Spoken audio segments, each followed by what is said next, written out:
একটা এই প্রশিক্ষণ করছিলাম কম্পিউটার কোর্স, আর অন্যান্য ছিল কোর্স ছিল। তো আমরা যারা এখানে কোর্স করছি আমাদেরকে সার্টিফিকেট দেওয়া হচ্ছে না। আমরা ক্লাস করছি নিয়মিত, তারপর গিয়ে পরীক্ষাও হয়েছে, পরীক্ষা নিচে রেজাল্টটা প্রকাশ করছে, কিন্তু আমাদেরকে সার্টিফিকেট দেওয়া হচ্ছে না। এখন যখন তারা প্রতারক চক্র বলতেছে, তারা পালিয়ে গেছে তালা ঝুলিয়ে।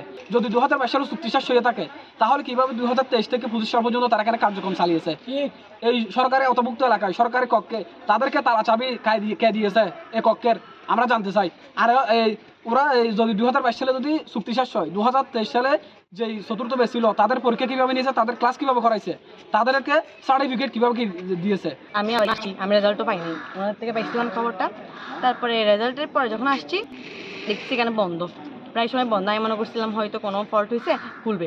আমি কোথাও যোগাযোগ করি না, যেহেতু একা আসতাম, কার সাথে যোগাযোগ ছিল না। আমি একা আসতাম, একা যাইতাম, কোনো দিকে খবর ছিল না। জানুয়ারি থেকে আজকে মে মাসের 7 তারিখ আমরা প্রতিদিনে আসছি, কিন্তু ওনারা আমাদেরকে পরের দিন বা তার 2 দিন পরে আমরা এক ডেট জানাবো বলতেছে। কেন করতেছে এরকম? আমরা তো টাকা দিয়ে শিখেছি, আমরা তো ফ্রিতে এখানে কোনো কোর্স করিনি। কেন আমাদের সার্টিফিকেট দেওয়া হবে না? আমাদের পরীক্ষার রেজাল্ট দেওয়া হলো, সব কিছু দেওয়া হলো, কেন হচ্ছে আমাদেরকে এখন হচ্ছে সার্টিফিকেট দিবে না?